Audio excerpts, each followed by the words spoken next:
To adjust the vibrance of your photos using CapCut in Samsung Galaxy Z Flip 6, open CapCut and then tap edit.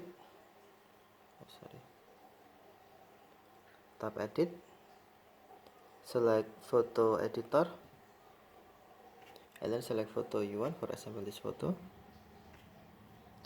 Next, tap add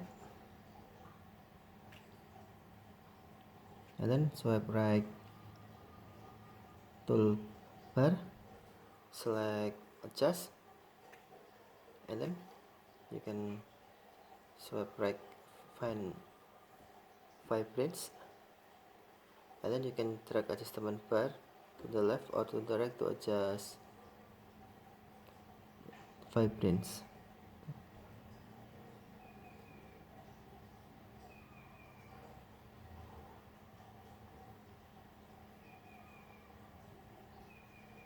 And then tap check to save.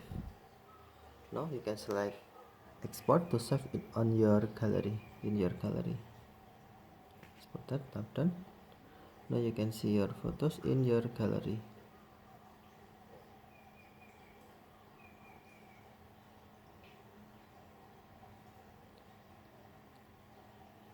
Okay, thank you for watching. Have a nice day.